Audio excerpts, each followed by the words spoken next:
Hello, everybody. My name is Peter McMillan, the Executive Officer at NT Shelter. We're coming to you from Larrakia country in Darwin, and I pay my respects to their elders, past, present and emerging, and to all other First Nations people watching on. Inspired by the young people who race wonderful, colourful couches each year as part of the Youth Homelessness Matters Day, this is episode 1 of Sharing the Couch. It's the start of a new initiative at NT Shelter. It's something that's a little bit embryonic, and we're going to have a conversation with thought leaders and people who are trying to make a difference at the pointy end of the system, the housing and homelessness system, which is so important to us up here. I've got a number of people lined up to talk to over the coming months. Our aim is to get to know a little bit more about them, what they're doing at the forefront of our sector, the organisations they work for, and the awesome work they're doing. So our guest today is a guy we often see moderating at national conferences and also in the national media. Today we're going to turn the tables and we'll get to have a conversation with the well-known, well-respected and very personal Mr. Michael Fotheringham from the Australian Housing and Urban Research Institute, and better known to some perhaps as AHURI. So just a little bit about Michael. Michael is a research and policy development specialist with experience in a wide range of areas, including housing and homelessness, public health, urban and community services planning.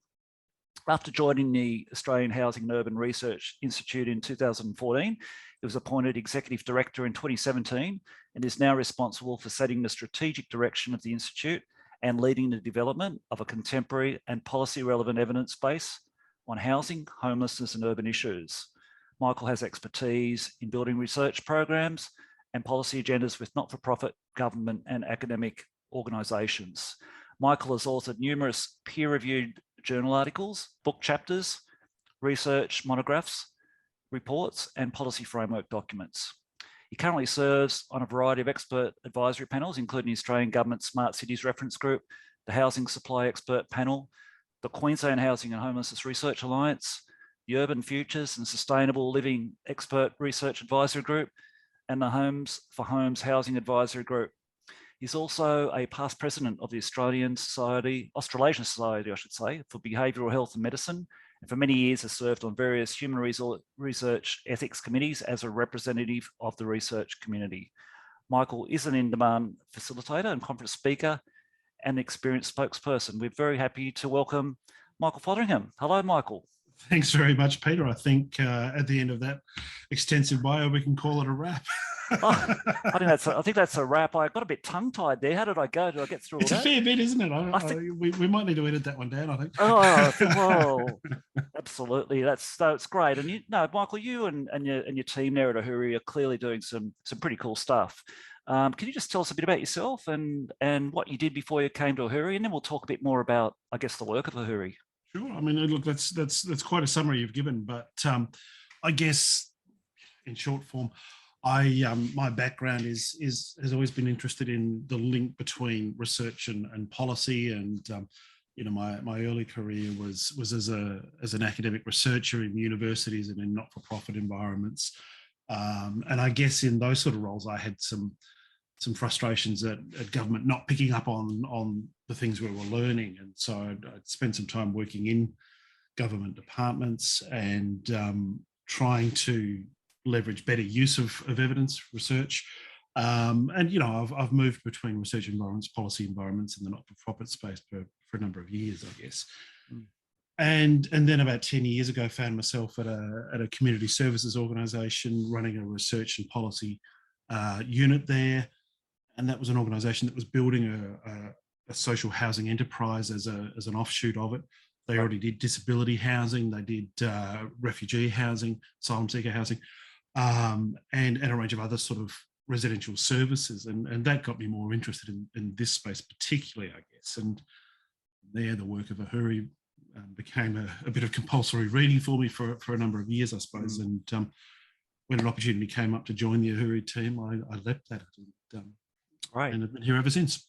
Wonderful. Hey, and Michael, when I came to the sector 5 years ago, I was actually struck by the level of research, the amount of research that's been amassed over so many years. And I guess the credentials of the lecturers and the professors and academics, I guess, that you work with. What is it that makes AHURI so well, I guess, regarded in that research capability space? I think it's actually a pretty unique entity in its role as a broker between, we take policy questions and turn them into research questions and then put them out to terrific researchers around the country. We've really worked to build capacity in that space in Australia, and we now have really extensive housing research capacity that 20 odd years ago we didn't. But then we also take those research findings and translate them back into policy thinking. So it works the full cycle, and that is used to inform our conversations with policymakers about what they need to know next. And it's a curated agenda each year to really look to answer new questions and take our knowledge forward to ensure that we can work towards better policy solutions to the really difficult housing challenges we have. Fantastic. Now, Michael, as we broadcast this, or as we record, I should probably say it's not going to a live audience just yet, maybe down the track someday, but for the moment, we're not broadcasting live, but we have just got through a federal election with quite a lengthy 6-week campaign period. We've also had a change in government, well, not a change in government, a change in Chief Minister up here in the Northern Territory as well, with a new housing minister that's been sworn in. So we have had a lot of fun in the last few days in terms of change, I guess. But I'm interested in what your observations were around the conversation on housing in the lead up to the election. There was a lot of talk about home ownership. Were there any surprises for you about how the messaging around that issue or the level of interest? Yeah, look, I mean, I think, for me, the 6-week period, and it did feel like a long 6-week period. I don't know how the Americans do a 12-month process, but 6 weeks seemed plenty. But the first half of that period, I guess housing was not a prominent issue, and I was starting to feel that sense of frustration that many in the housing sector feel when we're talking about cost of living, but for many people, the largest cost of living, and one that has in fact grown more than a lot of the issues that were getting attention as a cost to households, was not getting much attention. But the second half, that seemed to turn around a bit. We had various announcements from both of the major parties. We had quite ambitious aims from the Greens as well. And I guess it's good that there was more attention given to it. Some of the suggestions that were put forward were consistent with a lot of the evidence, some much less. But I guess one of the things that concerns me is that most of the attention was still focused on demand side measures. Actually trying to get people into home ownership is about increasing demand for home ownership. We have a supply side issue.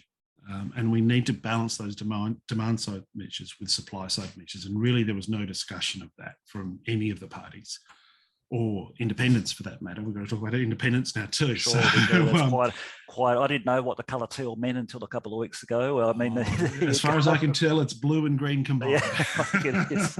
Absolutely. I think Labor did make some announcements around social housing build program. That's true. Yeah.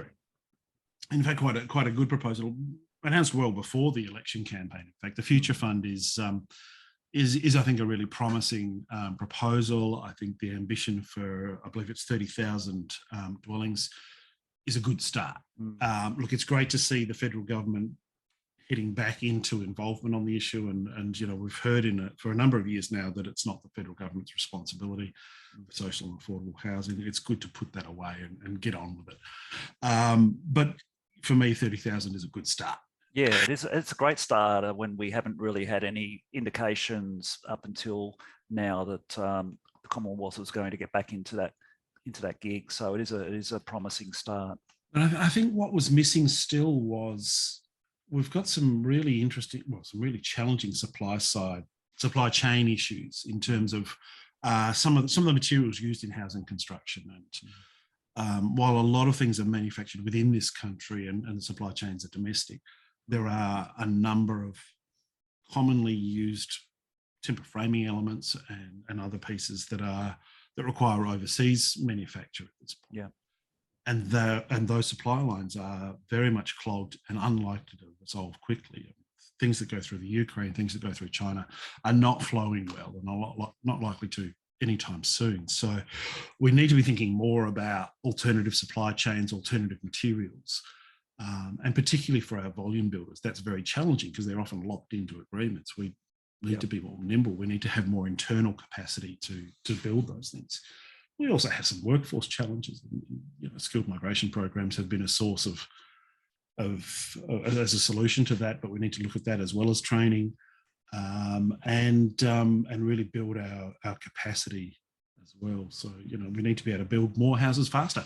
Yeah, absolutely. It's interesting you say that, because up here in the Northern Territory, there have been some difficulties in Central Australia getting maintenance work done because of the shortage of skilled labour. I mean, there's plenty of work, but there's not enough staff, and I think there's a little bit of concern coming through about the Brisbane Olympics and I guess the competition for builders and building tradespersons around regions and around the country. Well, I think that's right. And increasingly we're starting to see competition between locations for where the workforce is going to be. And the population shifts over the last couple of years, during the pandemic particularly, where a lot of people have moved. I mean, I'm Melbourne based. A lot of people have moved from Melbourne to the regions in Victoria, but in similar things in other states, but also movement between states where remote working and other sort of factors over the last couple of years have had people rethinking where they want to live. Absolutely. Now that's changing the demand in regional areas and really putting pressure on those markets when most of the capacity is centred on the big cities, and we need to be more nimble there too. It's fascinating, isn't it? Because, it's really interesting. I say to people all the time, there can be some great lifestyle opportunities and great career opportunities in the regions. I've worked in quite a few regions over the years, and it offers some amazing opportunities for work, for families, for recreation. It's a great lifestyle, and the regions are promoting themselves. They've been promoting themselves for some time now about those lifestyle attractions, and especially, I guess, with the ability for more people to work from home with high-speed internet and good services and infrastructure starting to come online. This housing thing seems to have caught us all out a little bit there, but I think, how on earth would a region, I guess, Michael, be able to forecast what its housing needs might be in 10, 20 years? It's going to depend on a lot of factors, isn't it? Oh, it absolutely is. And I guess, we've just opened our research agenda to new topics, and what you're describing actually neatly describes one of the topics we've put in this year, where, we've been looking at the regional markets and the pressures on them for the last couple of years, and the changing demands for housing in regional centres. What we're looking at now is wanting to understand how local governments in the regions, how regional communities are, what they're expecting to happen over the next few years, and how they're planning for it, and what they're doing about it. Do we think that these demands are going to continue, that people have decided to move to the regions and that's where they're going to be from now on? It's the new world order. Or is this a pandemic piece that people will then drift back to the big cities for employment reasons? It's really hard to know. So we'll be looking into that in some detail with the new agenda. Fantastic. Hey, I was interested in a conversation around home ownership by both major parties in the election. We do know that some of the independents, the Greens and others, were talking about, as you mentioned, the supplier side for social and affordable housing. That's very much needed. I'm interested in your thoughts around this whole notion still in Australia that home ownership is the be all and end all. I mean, up here in the Northern Territory, we've got 50% of us are renters, much higher statistic than nationally. And of course, we appreciate that owning a home is a very important source of wealth and stability and security for many people, for most people possibly. But there are alternative pathways. We've seen that overseas, and we've also seen in Australia some people who are mobile and want to need to move around with work, and frankly don't want to buy housing in new locations where they're moving to. Have you got any thoughts on whether that's, I guess that ongoing lots of questions. Yeah. Look, I'm not sure that I have answers, but I have lots of questions. And look, at the risk of repeating myself, one of the topics that's in the new agenda is really looking at our 10-year futures. You're nailing the policy concern here. I mean, we've got a housing policy infrastructure that presupposes home ownership as the mainstream destination for most households. Mm. You know, retirement income policy kind of assumes you own a home. Mm. We need to be much more savvy to the more complex reality that we're living in now, where that isn't the be all and end all for most households. It's you know, it is certainly still a destination, but people's housing careers are much more complex than they once were, and we need to have systems within the housing policy system, but also in other policy areas that respect and represent the different tenures that people occupy. And also, and as you say, be more savvy to some of the other less traditional tenure formats that are growing overseas, but are probably slower growing in this country. You know, it's a really good question. Well, things like, what are you referring to there? Things like shared equity or shared equity, I think, has a lot of potential. It's been a very successful model in WA and SA for a number of years. I'm pleased to see a national program in that space. You know, it's been smaller shared equity programs in most jurisdictions over the last 20 years at some point, but not necessarily enduring. The WA and SA examples are clearly the front runners in the space, but there's absolutely room for a national program. I think that's really important, actually. Mm. So in terms, yeah, go on. But also, you know, the tenants in common type models, the co-purchasing, and a range of other sort of community land trust models that get used in other countries, but are much more restricted in their use here. I think, you know, there's a range of other ways we can understand people's home ownership or home housing consumption, and have policy settings that support those other ways. Michael, there's been so much written, even just over the last 5 years that I've been in this area, around rental stress and people at risk of homelessness. We've seen in regional markets since the pandemic just how difficult it is to find any place to rent, let alone be able to afford it. And so there's almost daily there are stories of people in hardship and increasing numbers of people facing that very real risk or actually experiencing homelessness. Why do you think the major parties are so reluctant, or were so reluctant, to talk about that during the election? Well, I guess because these are challenges that don't have quick solutions. You know, they're not.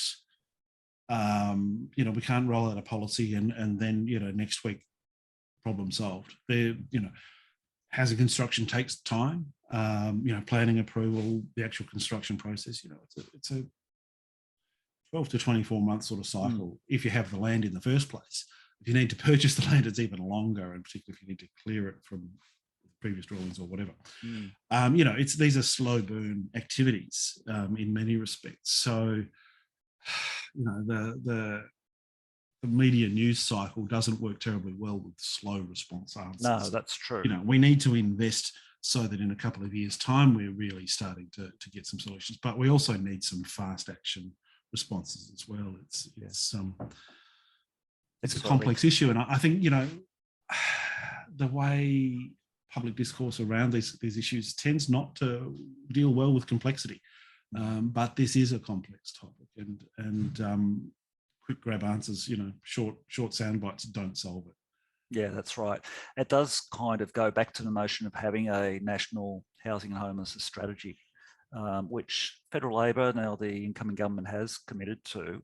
Do you think they will address a number of these as part of a comprehensive housing strategy? I mean, I know a lot of people have asked for a housing strategy. What would be the key elements there that you would want to see in that?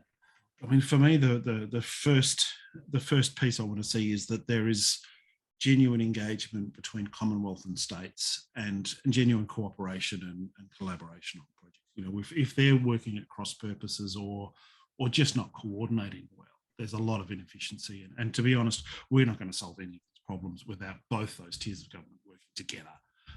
Look, that has, I think, deteriorated in recent years, and it's really important to bring that dialogue back. I mean, the Housing Ministers' Council was disbanded a number of years ago now, and with that, sort of some of the intergovernment functions that go with it, you know, COAC's been replaced with National Cabinet, or partially replaced with National Cabinet. We need to bring back some of those structures, get those dialogues happening. But there's also, it's really important to not just see this as a Commonwealth and state issue. It's also, there are sectors involved in this that play really important parts. The community housing sector is absolutely one of them.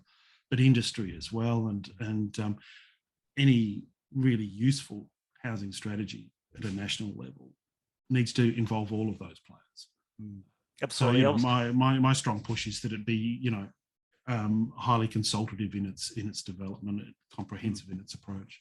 Sure. We've heard there's some interesting work being done by CHIA nationally and with Andy Nygaard from Sydney University and others around housing aggregators and boost projects that I guess try and come up with a mechanism to attract interest from institutional investors into housing, similar to, I guess, the US. Have you got some thoughts on, I guess, the prospects in Australia of attracting institutional investment from superannuation funds or other sources? Oh, I mean, Andy's at Swinburne rather than Sydney, but Swinburne. My apologies, Andy. Yeah. They're all both universities are part of the AHURI network, so all good from my view. But look, I think the bond aggregator that what has been called the National Housing Finance Investment Corporation, soon to be called Housing Australia, is heavily based on AHURI research. We're highly supportive of that concept. It's been very successful in attracting financiers, superannuation funds and the like to invest with community housing organisations through those bonds. We're also seeing some of those super funds starting to work directly with larger community housing providers, and I think that's a really positive step. Not waiting on the bonds, but just going directly. And yeah.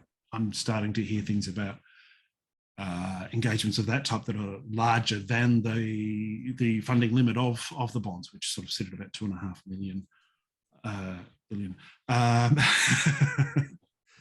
That's another zero or two. It's a big zero. We'll take it if we can get it. And the more the better. But it's not like there's a point at which we want to stop building more affordable housing. We need more. That's all there is to it. So look, I think every mechanism that we can bring to this is positive. I'm also really interested in not just the large scale investment. I think there's absolutely a role for that. I think there's a role for build to rent models that target more affordable housing, not just, I think what we're starting to see in this country is the build to rent heading towards a premium model. Yeah. Where it's a sort of a service plus version of apartments. And while there's a place for that, I think an affordable scheme within build to rent is something that's not quite hit the ground. No. But I'm also really interested in how we incentivize small scale investors, your mum and dad investors. So, we had NRAS as a scheme that delivered something like 35,000 properties across the country over 4 or 5 tranches, and then get cut off. And the last of those properties falling out now is a gap we need to fill. It is a gap, isn't it? It'll be interesting to see how that plays out over the coming years when those entitlements wind up. I guess also advocates like ourselves, National Shelter and others, have been calling for an increase in the rate of Commonwealth rent assistance, which has completely not kept up with the increase in rents over recent years. So it will be interesting to see that, because with the loss of NRAS and I guess further cost of living pressures, we've heard today, expecting to see utility prices, energy prices go up that people have to pay. There'll be there's inflation is coming. There's going to be more cost pressures. So it's something that's going to have to be addressed, I would imagine. Absolutely. I mean, you mentioned rent assistance. One of my frustrations, I guess, is that we haven't heard much about reform of Commonwealth rent assistance, or at least not much from people who are likely to be in a position to make that decision. Advocates have talked about it, but AHURI published work in 2020, I think it was, that looked at the efficiency of CRA as a mechanism, and broadly speaking, it found that about half the households that were receiving CRA don't technically need it in terms of rental stress, but about half the families who do need CRA are not getting it. Right. So that's a targeting issue, and the research actually went through modeled a series of scenarios and looked at ways to better target it, and in fact came up with an approach that would, with fairly minimal investment, improve the targeting dramatically, so that the Commonwealth could be spending less on CRA but getting better outcomes for it. Yeah. Now, you could argue that if they kept this expenditure where it is and did that approach, they could raise the the rate for those individual households, because it's not a huge sum of money per household that's going through. The total to the Commonwealth is very significant, 6.5 million. But we could make that more efficient and more effective, then we'd get a better benefit for many people. Sure. Hey, I'm really interested to hear your thoughts on this one. So coming from a regional development job, I guess, role before I came up to the Territory, infrastructure was a really important part of regional development. And now we have social and affordable housing in Infrastructure Australia's infrastructure plan, which I think is really exciting, that people can start to think of housing as key infrastructure to enable population growth, economic growth, new industry development in our regions, and so forth. How do you think that might play out from here in terms of people picking up that housing is not just about, you know, providing a roof over someone's head, which is vitally important, of course, but it actually makes good economic sense to have housing so that we can actually attract workers and build a population. I think that's right. I think it's interesting. I think it is a positive that social housing is in the Infrastructure Australia piece as social infrastructure. But I guess long term we need to be thinking not just as social infrastructure, but as economic infrastructure. It is core infrastructure, every bit as much as roads and wires and so on, and the other sort of, I guess, classical elements of what we think of as infrastructure. We already have a dual conversation around our housing, where it is shelter, but it's also a financial asset, an investment vehicle. And I guess the unfortunate thing is, to some extent, the property dialogue dominates over the housing dialogue. So the sense of it as a financial vehicle rather than a place of shelter, sure, is I think unfortunate. That's going to be hard to shift, but because it is a significant financial vehicle, it's the biggest investment most people make, and is their nest egg. So balancing those conversations more over time is going to be really challenging. But as you know, the recognition of housing as infrastructure is an important part in balancing those stories. Do you think it could be a breakthrough in the way some people think about housing? Some people potentially who may not have been so interested before in social and affordable housing. Look, I think the fact that it's in the Infrastructure Australia report, it reflects a breakthrough. I think, you know, it wasn't in previous IA papers. Now, what happens going forward with their next report, their next round, you know, do we go further? It'll be really interesting to see, but I think it certainly has influenced people's thinking and opened some eyes, which is only a good thing. Do you think we've been a bit slow to pick that up, that relationship that housing does have as infrastructure? Oh, look, again, it's a complexity issue. It is. I mean, it's tangibly true, but it's a third way to think about housing in two ways is already quite a lot. So we're simple people at the end of the day. You know, how many different ways can you stand in the driveway and look at the house and think, oh, that's my finances, that's my home, that's key infrastructure for the country. You know, it gets tricky to sort of switch lenses, I guess. But I think it's enabling infrastructure, though, isn't it? It enables economic development. Interesting stuff. So what do you see now the election is over as the prospects from here? What do you think we might expect to see coming out from Canberra and the states potentially working together? I guess there's a couple of things that I'm watching for that I'm really curious to see how they play out. And look, as we speak, the ministerial appointments haven't been announced for the housing minister, for example. So we're not entirely certain. I guess we've all got some hunches, but there are various rumours swirling around. So I'm not entirely sure he'll be in that seat. But there is someone in the seat, which won't be long. It'll be a lot of conversation to have about the direction. I think, you know, the national strategy that you alluded to earlier is really important, and having that dialogue to support it is a crucial first step. We don't want to be sort of shooting from the hip with random guesses here. But look, you know, the incoming government have marked out a reasonably complex agenda for the housing space. They've also shown more fresh thinking for the cities and urban infrastructure agenda. So I think there's I guess a renewed energy in that space that we're certainly very interested in, and the connection between those agendas will be a curious thing. I mean, I don't want to sort of present housing as a city's big city issue only. It's absolutely not. And in fact, remote housing and regional housing are profound challenges. And they're ones that we're certainly very conscious of. I mean, at AHURI, we've, as I mentioned, just released our next research agenda. So this is for the work to commence early next year. So it's open to the universities for bids at the moment. And the big ticket items that we're thinking about include the roles of government, of different levels of government around Aboriginal housing, and what is our long-term approach here? How do we support self-determination and get better housing outcomes, rather than having changing approaches every few years? And I think we've been, I think, impeded by some inconsistency in approach and some lack of long-term commitment to an approach. I don't have a strong view personally about what the approach looks like, but I think we need to arrive at something that we can support long term and really continue to work in that space properly, because there's simply not good enough at the moment.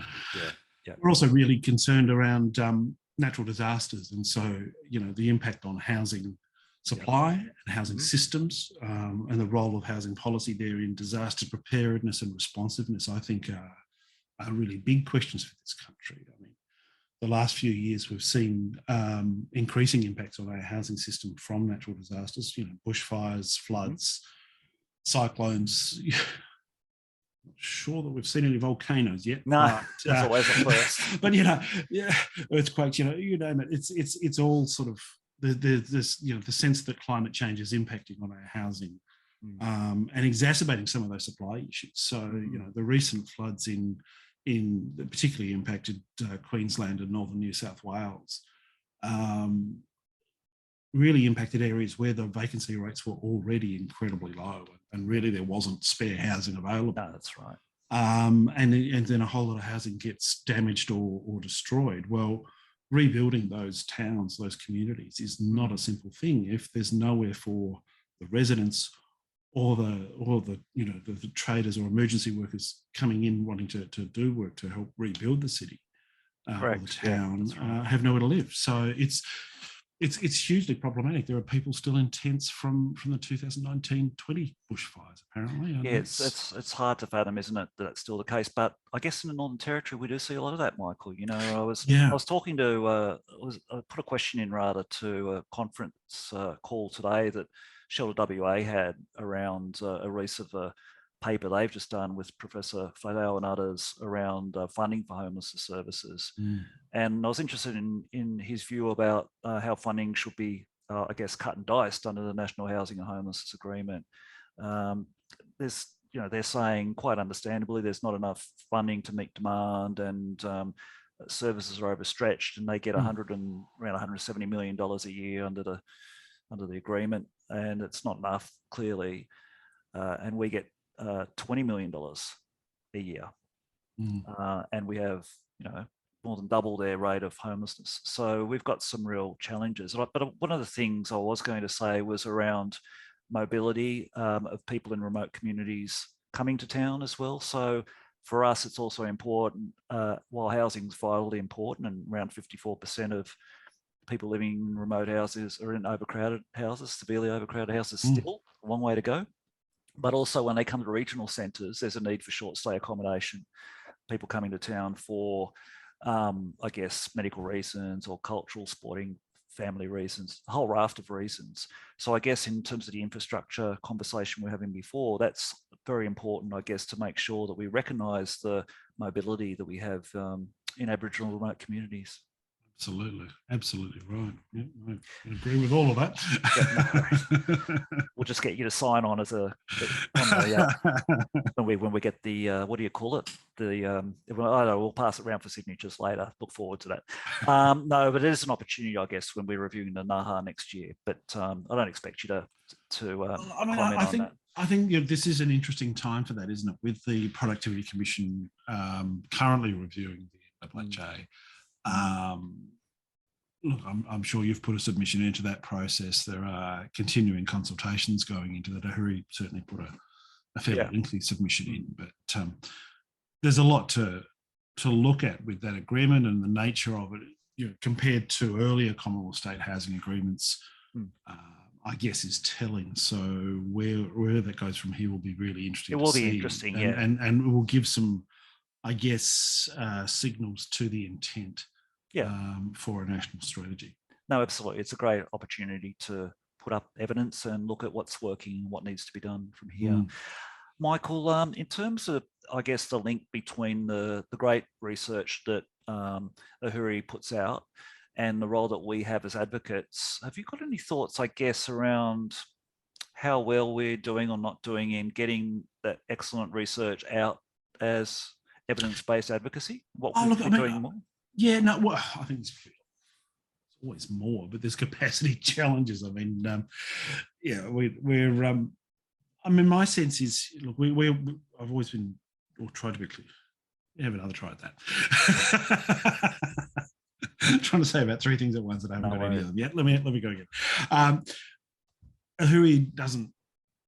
We wouldn't frame ourselves as advocates per se. We're we generate evidence for a policy audience to try and meet their needs. We are custodians of that evidence base and stewards of the evidence base in the sense that we look to build it to complement what's already there and to extend the use of it and to champion that evidence to policymakers, but not from an advocacy perspective, more from a cooperative, a collaboration perspective. We would prefer to think of ourselves as more inside the tent than out on the street calling for change. But so we're trying to work cooperatively directly with governments. We publicly publish all of our research. That's part of our agreement, and it's not at the sign off of ministers. Thankfully, we don't need to get 9 different ministers to sign off every report, or we would not be publishing 25 to 30 reports a year. Absolutely, that's right. We have a good system for that gives them some heads up of what's coming, but allows us to publish that work, and so there's a public good intent there that means that we freely publish the work. It's freely available. It's certainly there for policymakers to use, but equally it's there for advocates to pick up, for the community housing sector to make use of and make practice changes, homelessness sector as well, and industry too, increasingly.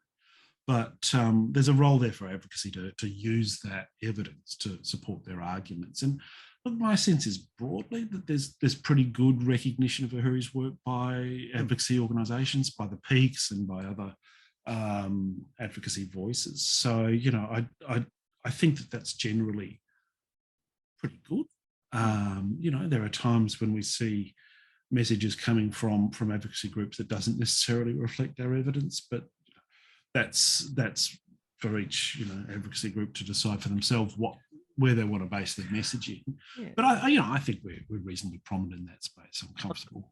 I guess what I was thinking in asking that question was there are different reports at different times that talk about the costs of homelessness and the costs of the avoided costs that you could have by housing, by having,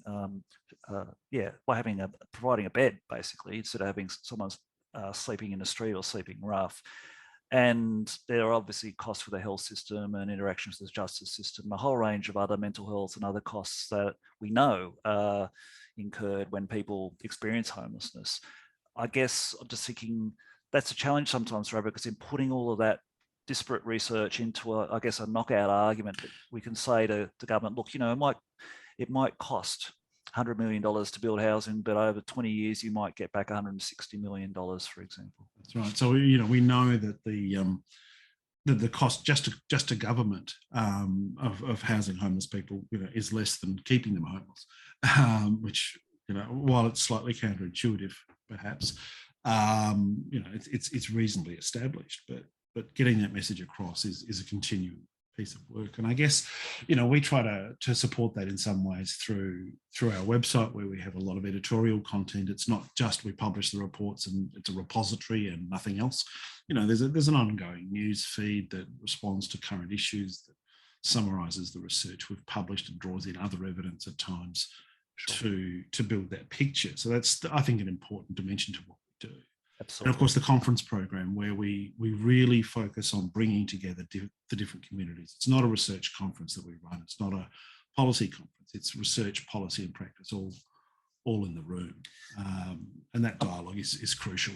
I'm glad you mentioned that, because you do have a National Homelessness Conference coming up in Canberra in August. So it is an opportunity, I guess, for people who might be watching and considering whether they want to come down to Canberra. What can they? It's true. I wasn't going to plug the conference particularly, but look, here's your chance. I think it being in Canberra August this year is a great opportunity. The timing is really good with a changing government after 9 years. There's a fresh opportunity and some fresh conversations to have. So in many ways, the timing is quite fortuitous for us to come to Canberra this year. It's looking like being a pretty solid program, so it should be pretty worthwhile. Right.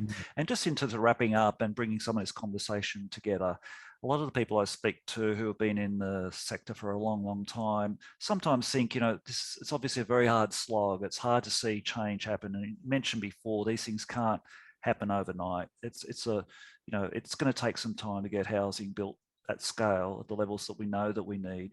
But given where we sit today, I guess after the May 21 election, we've got a new government.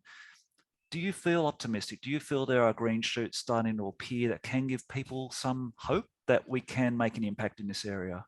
I probably feel a sense of optimism and hope after every election. Good answer. There's a new government here. Let's see what they're going to do. And new governments, whether it's a returning government or a change of government, often mean new ministers, often mean new, senior policymakers. So there's constant change. And I guess, for us, we work across all of the states and territories as well as the Commonwealth. So there's always a new minister somewhere. But look, I do think that there is a bit of a sense of an opportunity now with a change of government. So some fresh perspectives and some fresh energy, perhaps. That gives us all a chance to have another run at it. Wonderful. Well, it's been great talking to you, Michael. Thank you so much for joining us. If people do want to find out a little bit more information about AHURI or the conference, how can they find that out? The website ahuri.edu.au has all of our research on it, but has the conference. There's links there to a subsite for the conference itself, and our ongoing program of webinars and smaller conferences and so on. We have the two big multi-day ones, the housing conference and the homelessness conference, that generally alternate in a year, but lots of other events as well. So there's plenty there, and you can subscribe to our various news streams and so on, and lots of information comes through.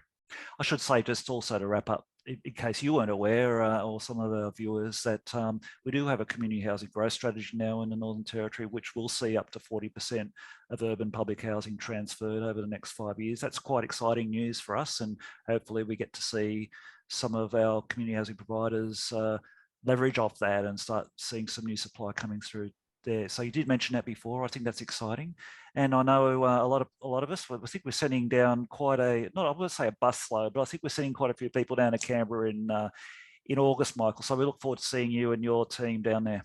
Fantastic. I believe it's meant to be a convoy when you head to Canberra. Sounds good. All right. Thanks again, Michael, for joining us. It's been our pleasure, and we'll see you next time. And thanks everybody for watching in. Great to talk to you, Peter. Thanks, Michael. Bye-bye.